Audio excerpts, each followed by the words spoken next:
दीनी तालीम पर तरजीह दे रहे हैं, जिसकी वजह से औलाद पर जो बुरा असर होता है, जिसकी एक झलक यहाँ दिखाई जा रही है।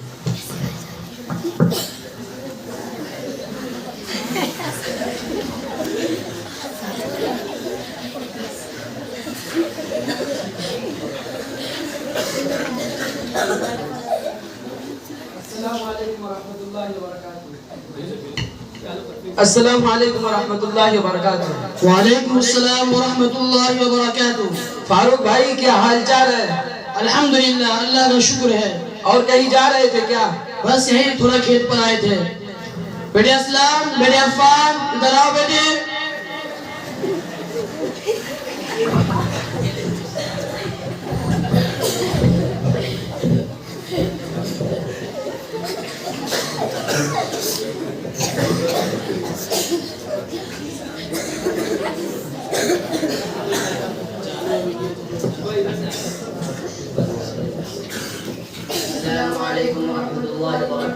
वालेकुम अस्सलाम वरहमतुल्लाहि वबरकातुहू। बेटा आपका नाम क्या है? और बेटा तुम्हारा नाम क्या है? तुम लोग क्या पढ़ते हो? अब्दुल गफूर भाई, ये लोग अभी बच्चे हैं, घर पर ही थोड़ा बहुत पढ़ लेते हैं। अरे फारूक भाई, अब तो बच्चों को स्कूल भेजने की उम्र भी हो गई है। जी अब्दुल गफूर भाई, मैं भी यही सोच रहा था कि मेरा बड़ा बेटा असलम जो बड़ा मेहनती है और पढ़ने लिखने का बहुत ज्यादा शौक भी रखता है और मेहनती भी है, मैं सोच रहा हूँ कि इसे किसी इंग्लिश मीडियम स्कूल में दाखिला करा देता हूँ।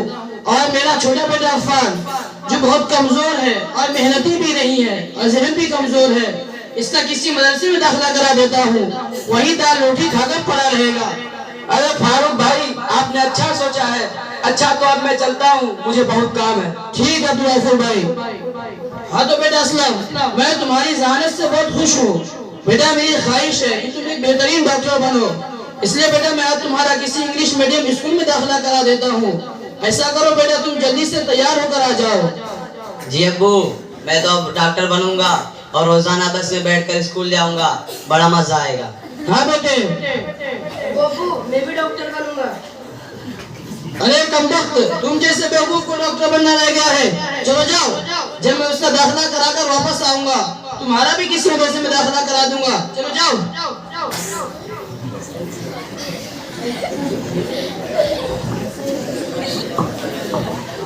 बेटे अस्सलाम, तैयार हो गए बेटे? जी अब्बू, मैं आ रहा हूँ। जल्दी आओ बेटे।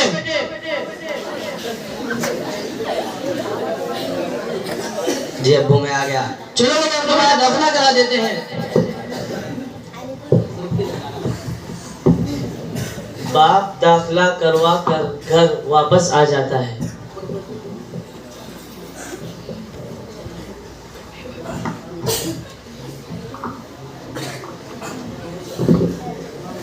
बेटे अफान, तैयार हो गए बेटे? चलो बेटे, हम तुम्हारा दाखिला करा देते हैं। जान, आज बहुत देर हो गई है, कल चलेंगे। अरे कमबख्त, वो तो स्कूल है, वहाँ वक्त पर जाना पड़ता है। तुम्हें तो मदरसे में पढ़ना है, वहाँ जब चाहो दाखिला हो जाता है। चलो तुम्हारा दाखिला करा देते हैं।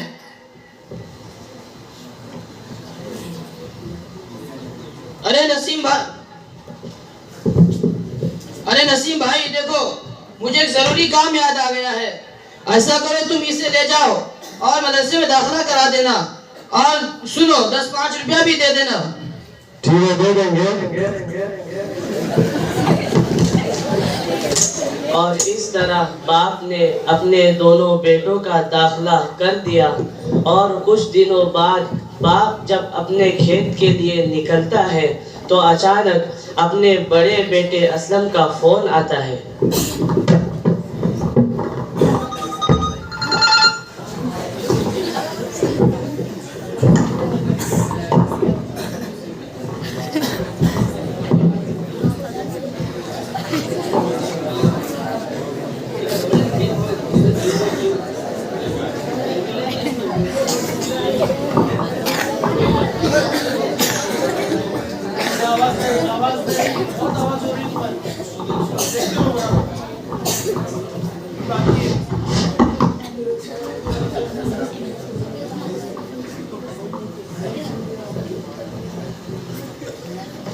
अरे मेरे बड़े बेटे असलम का फोन।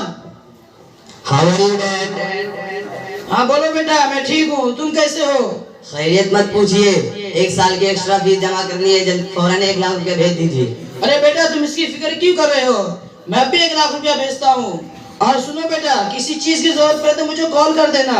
Okay dad, bye. ठीक है बेटा। इतने में छोटे बेटे अफान का कॉल आता है।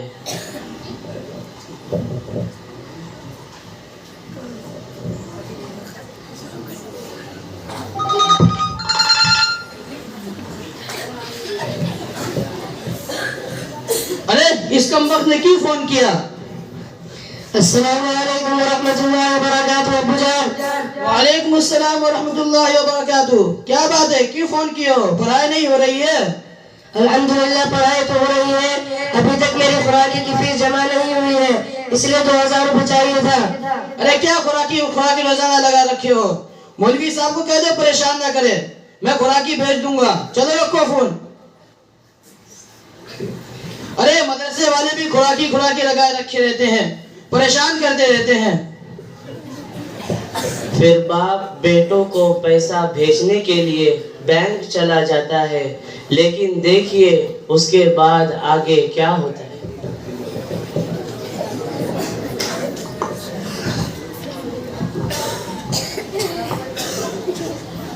अरे 7:30 बज गए, अभी तक बस क्यों नहीं आ रही है? अस्सलाम वालेकुम रहमतुल्लाहि व बरकातुहू। वालेकुम अस्सलाम व रहमतुल्लाहि व बरकातुहू। और फारूक भाई सब खैरियत है? अल्हम्दुलिल्लाह, अल्लाह का शुक्र है। आपका बड़ा बेटा डॉक्टर बना कि नहीं? जी वो तो डॉक्टर बन गया और अपना हॉस्पिटल भी खोल लिया है। फिर आप क्यों इतने परेशान दिखाई दे रहे हो? अब्दुल गफूर भाई, आपको तो मालूम ही है कि मैं अपने बड़े बेटे असलम को डॉक्टरी पढ़ाने के लिए अपना पूरा सरमाया खर्च कर दिया। जी।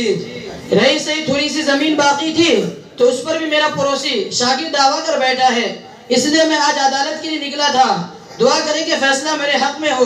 क्यों नहीं, इंशाल्लाह जरूर। अच्छा तो अब शायद मेरी बस आ रही है, अब मैं चलता हूँ। ठीक है, मैं भी चलता हूँ। फारूक भाई ने अपने बड़े बेटे असलम का दाखिला बड़ी यूनिवर्सिटी में करा दिया और छोटे बेटे को मदरसे में डाल दिया। रफ्ता रफ्ता वक्त ने मंजिल तय की, बड़ा बेटा डॉक्टर और छोटा बेटा आलिम बन गया। इसी दरमियान जमाने की गर्दिशों ने करवटें ली तो हालात बदल गए। वही अमीर बाप जिसने अपने सारे सरमाए को बेटे की पढ़ाई के पीछे खर्च कर दिया, आज उसी के घर मुफलिसी का चिराग रोशन हुआ। बाप परेशान होकर दर बदर की ठोकरें खाता हुआ बड़े बेटे के पास जाता है। मुलाहजा फरमाइए आगे क्या होता है।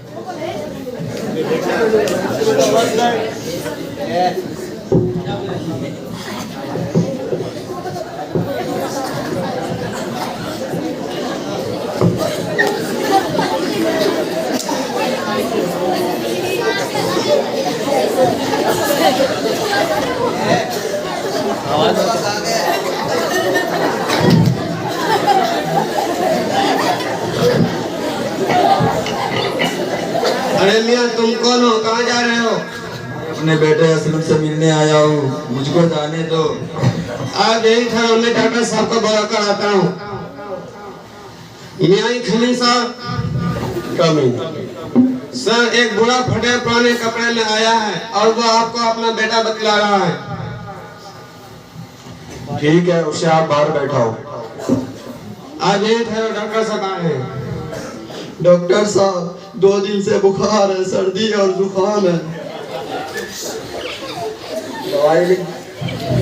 दवाई लिख देता हूँ, ठीक हो जाएगा, सुबह शाम ले लेंगे। कितना पैसा हुआ? कितना पैसा हुआ? 2000 रुपये हुए। डॉक्टर साहब थोड़ा कम कर दीजिए। यहाँ कम नहीं होता है।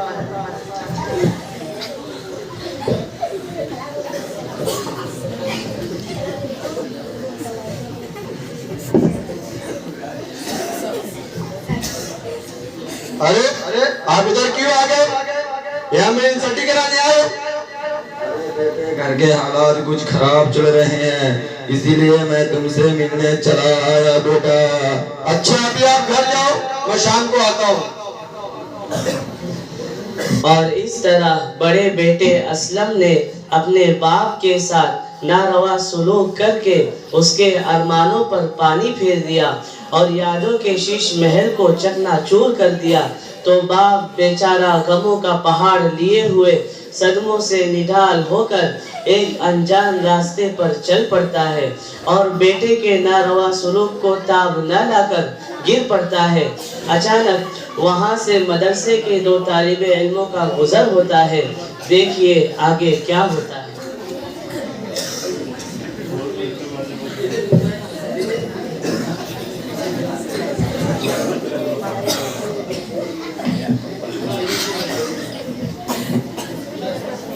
गुलाब भाई आज मुझे सबक याद नहीं हुआ है।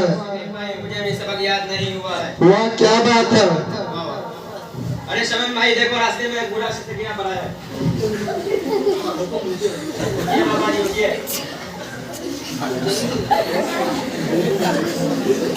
ये बाबा उठिए, आराम से उठिए। मैं उस्ताद साहब को बुला कर आता हूँ। अस्सलाम वालेकुम उस्ताद साहब।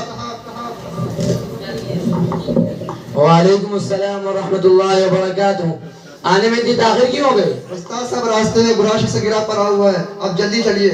चलो देखिए कौन है। अरे ये तो अब्बू जान है। अब्बू जान आपको क्या हो गया? चलो उठाओ उठाओ, आराम से आराम से। गिरने में देना गिरने।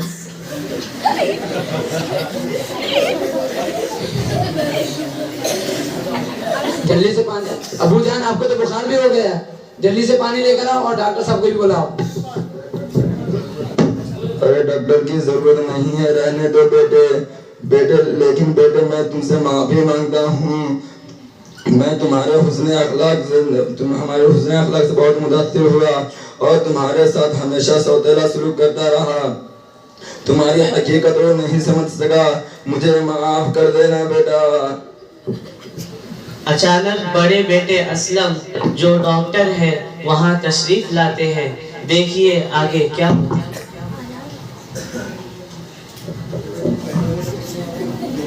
अरे डैड को क्या हो गया? नालायक भाग जा यहाँ से, तू यहाँ फिर से आ गया। अरे भाईजान आपने अब्बू जान के साथ क्या किया जो अब्बू जान आपसे इतने नाराज हैं? अरे भाई कोई ऐसी बात नहीं है, सिर्फ इतनी सी बात है कि एक दिन अब्बू जान बड़े पुराने कपड़े पहनकर मेरे अस्पताल में आए थे और मैंने अपनी इंसल्टी महसूस की और अब्बू जान को घर जाने को कहा। अरे भाईजान आप कह रहे कि कोई बात नहीं, अब्बू जान आपके पास बड़े पुराने कपड़े में आ गए तो आपकी इंसल्टी हो गई। आपने कभी अपने दिल पर हाथ रखकर सोचा भी है कि अब्बू जान ने आपको इस मकाम पर लाने के लिए कितने खून पसीने बहाए, दिन को दिन और रात को रात नहीं समझा। अब जब आप इस मकाम पर पहुंच गए तो अब्बू जान की आजमत को भुला दिए। हालांकि खुद कुरान पाक में अल्लाह तबारक व तआला इरशाद फरमाता है वक़ज़ा रब्बुका अल्ला तअबुदू इल्ला इय्याहु व बिल वालिदैनि इहसाना इम्मा यबलुगन्ना इंदकल किबरा अहदुहुमा औ किलाहुमा फला तकुल लहुमा उफ़ व ला तनहरहुमा व कुल लहुमा क़ौलन करीमा।